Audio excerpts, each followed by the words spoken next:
everybody, Shinigami here to bring another chapter review for One Piece. I've been a little bit busy this past week, so sorry for the slow upload, but yeah, we're trying to do what we can.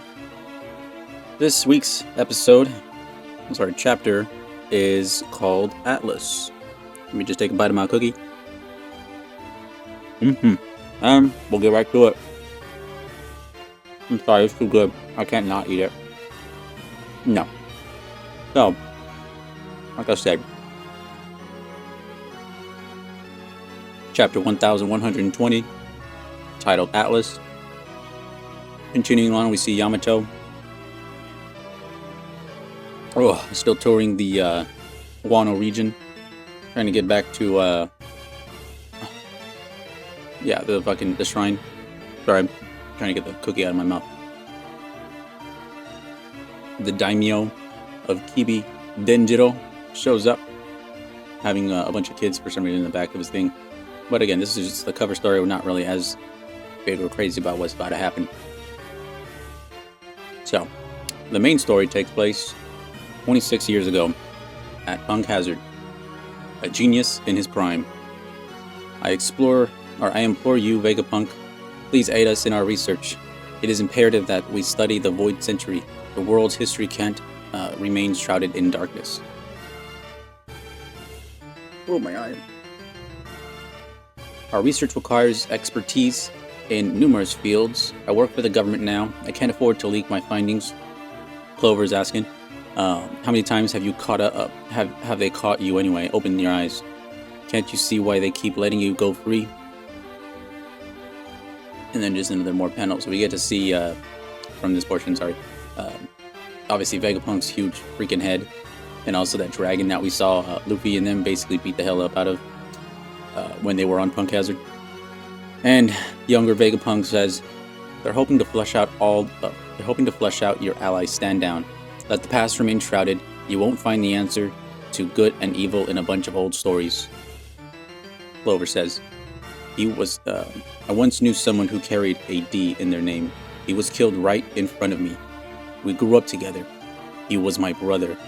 And then Vegapunk's just astonishment, right? Continuing on. My real name is Clown D Clover. On that day, I lied to save myself. We were only friends. Tell me, how am I meant to accept a world where you can die just for having the wrong name? History will only continue to be suppressed, and the people will never know, says younger Vegapunk. I'll forget about what you just told me, but I'm afraid I can't help you. Do the best to stay safe. Vegapunk! The voices of the past call out to you. Just wait. I'll solve this puzzle, and when I do, you won't be able to ignore them. 22 years ago. Did you hear the news from the West Blue? Ohara came face to face with a buster call. Take a look. It's the biggest massacre ever. And then we got Caesar.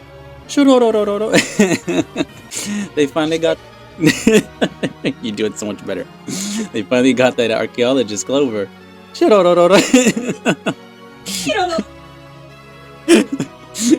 That's what happens when you look into the Void Century. No one's gonna make that mistake again. And Vegapunk just ellipses. You know, just thinking in his head, I implore you, Vegapunk. And then we get another shot of Nico Robin. Oh, it looks like some brat survived. And then it looks like Vegapunk actually does visit Ohara. You must have had a great chance to escape, Clover. And then he sees a bunch of the books that they were studying in the water there. And unfortunately, he's saddened by this news. You chose death. Death. Was passing on your research that important? You fools. Did you really expect someone to be curious enough to follow in your footsteps after this? And then, continuing on to Vegapunk. Egghead Island. Someone once told me that the voices of the past call out to you. Nice. History is written by the victors. And the words of the vanquished are usually cast into a deep, dark ocean. So this is the continuation of Vegapunk's message from here right now. That being said, their truth can still come to light. if the oppressed carry it on their backs and endure, and you see Robin there just obviously devastated to hear what was happening. Hey, what are you doing? And then obviously it's the Thousand Sunny, and then you got Venus Strudel right there coming in hot. For my part, I'm leaving this to the world. Hurry and blast off, says Zoro. It's no good, we can't, says Lilith. That old centaur is gonna keep attacking. We're finished if he does. This ship can only fly for a kilometer. If this geezer disrupts our trajectory even a little, we won't make it out. Or we won't make it. And then again, Venus Strudel getting ready to swipe his sword. The wind's blowing north and that's reducing our lift. Any further jolts will make us fall short of our projected landing zone. According to my calculations, if we miss the ocean, our damages will be critical, and we have to get rid of him first. What? And then something in the, in the background showing up. Huh? It's Atlas. Atlas, Lilith, and Atlas is punching Lilith pretty goddamn hard. Surprising. Why did you do that to... Why did you do that to Lilith? Says Atlas. Huff, huff, huff, snap. Oh man, she punched the shit out of her face. I'll leave her in your hands. Take off. I'll make sure you make it in one piece. Oh, roll credits. Huh? What are you talking about? Lilith's axis has been severed. Atlas is the only one left. What? Take Lilith inside, Zoro. Got it. Atlas, you've gotta explain. And then boom, there she goes, taking off. And then Jinbei, let's go, says Chopper. Jinbei, we'd regret it if we hesitated now. And then do it, Brook, yelling from Zoro. Right away, Zoro-san. And boom, there you go. Coup, whoosh, coup d'etat. I was trying to remember what the fuck that thing was. And unfortunately, you see Atlas's arm get severed by Venus Strudel. And as she runs in head first, ooh, this is gonna be a killer of a move. She fucking headbutts him and ends up being able to push him off his trajectory. Coup de burst! This broadcast of mine. Whoa. I'm praying that this message gets transmitted safely. Vice Admiral Hound, sir. What is this? There's a snake, a boar, a bird, and now a robot? Where do these giant creatures come from? Honestly, I honestly don't have the faintest idea. It's the huge robo, an iron giant, and you got all the other fucking giants just like, yo! And then, I believe, I can't even tell who the fuck that is right now because it's so blurry. Joyboy! I am happy we got to meet again, says the iron giant. And you just got Luffy like, huh? Over here, you! She's just basically like, who are you talking about? Who's Joyboy? I realize it would be foolish to blindly trust in a one-sided account of 900 years ago, 900-year-old battle. And then you got the Iron Giant, Eneth. I came like before. Your enemy is my enemy. I am glad. I can fight for you again, Joyboy. You can talk? That's so cool! I will protect you. We must pound them to dust. It seems Vegapunk's speech is all but over. From danger, Joyboy. Let's go, says Dorian groggy. Hey, Straw Hat, is he your friend? Not really, he was saying something about protecting some guy called Joyboy, whoever that is. It talked. We didn't hear a thing. Whoa, really? So again, it's something where, the voice that only like Momonosuke and Luffy are able to actually hear. Same thing with the Sea Kings. Continuing on. Enough chit chat. Shoot. We can't let them get away. Yes, ma'am. But I think we should be able to scrutinize and learn about the past from every perspective possible. I only wish I had more time. And then you got fucking is it Jupiter? Yeah. Fucking coming in for the fucking chomp chomp. Ka-chink! But there are those who cannot be stopped. It's ready to fire. What's gonna come out? And he's gonna get a smackful of fist. Uh-oh. What? Watch out, robot! That dude grabs him I think hopefully not by you know, eating his hand or anything. No, he did. Yeah, he took a chunk out of his arm. Holy shit. Creak, creak. Whoa, robot. Peter, crush them where they stand.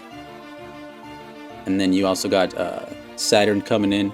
It seems the last 900 years have rendered those weapons inoperable. End this transmission once and for all. I will not let you escape, says Saturn. And bro, that dude is fucking pissed. And Dory grogging them. Everybody else just freaking out. Kuma, Bonnie. Huh? That's the Sunny and... Hold on tight, we're going down. Are we gonna make it? So you mean to make a grand sacrifice of yourself? He's telling Atlas. Nah, I'm just lending a hand. Fucking silly ass. And boom, there they go, coming on hot. 25 years ago, the pirate Gold D. Roger achieved the unprecedented by circumventing the globe. I have no doubt they heard the whole thing. I am confident you all have to come to the same conclusion at this point, and I anticipate that that what will ultimately determine how things transpire in the future. So let's just continue on from what we got going on here. We're gonna make it! Usopp and Chopper. I only work because of you. Oh, sorry, it only worked because of you, right, Atlas? And then we got here, York. Atlas signal is gone. It's finally happened. We have let you say far too much, Stella. I'm the last Vegapunk, says York. And then Venus Juro. No, not quite.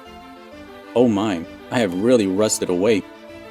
This is the time you spoke of, right, Joyboy? Can I use it? And whatchamacallit, from Vegapunk's message, they must have heard the voice of the past from the purest source possible. And this little part where we got some prisoners. Wait, what? Wait, what was that? Did he say Goldie? Cover and color spread next issue. A visionary envisions the future. Indeed, this is the end. So, what a crazy end for this chapter. And some key things here to take away. Well, for one, fucking gets Saturn. Is it Saturn? God, I already forgot his fucking name.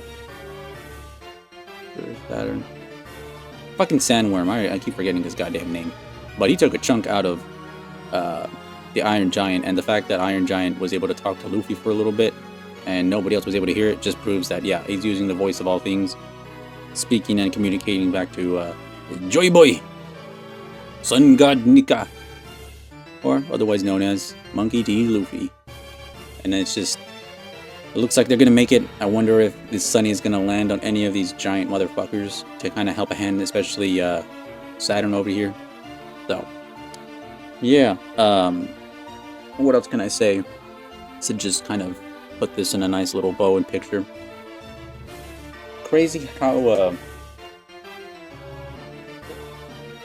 kind of crazy how bad the situation has gotten on Egghead. It's good that we find out some more about Clover. He actually had a D in his name.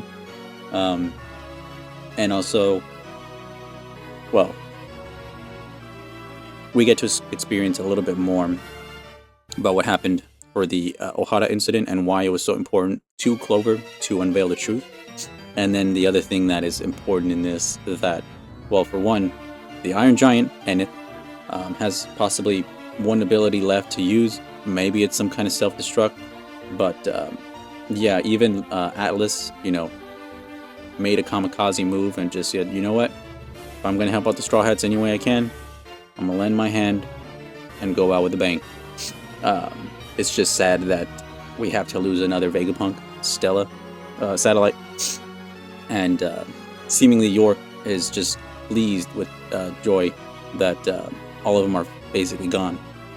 The other thing as well to take into account is, whatchamacallit, they're all bomb rushing at this point, you know? Mercury, God, I keep fucking forgetting his name. Not Mercury, Venus, Jupiter. You know, it is Jupiter. Yeah, Jupiter. Venus, Juro, Saturn, or Curie. Yeah, it's Jupiter. So you got Jupiter, who was the one that took out a giant chunk of his fucking arm, and obviously Venus Juro basically took some pretty hard damage. The bird was, I think that would be Mars? No, it would be Mars. Anyways, besides the point. Yeah, hopefully we don't lose Iron Giant, but it seems like he's going out with a bang as well, and hopefully he's able to do some good enough damage to these fucking Gorosei, because it's sad to see our boys die in such a sad fashion, but they put in their all. So let me know if you enjoyed this chapter review, and also what I gave as far as my little voice acting. Leave a like, subscribe, comment. Yeah, other than that, this chapter was known as Atlas, and let me tell you, she gave it her all. Happy to see that play out, but yeah, y'all have a good night, good evening, and good morning. I will catch you next time, and until next time, bye.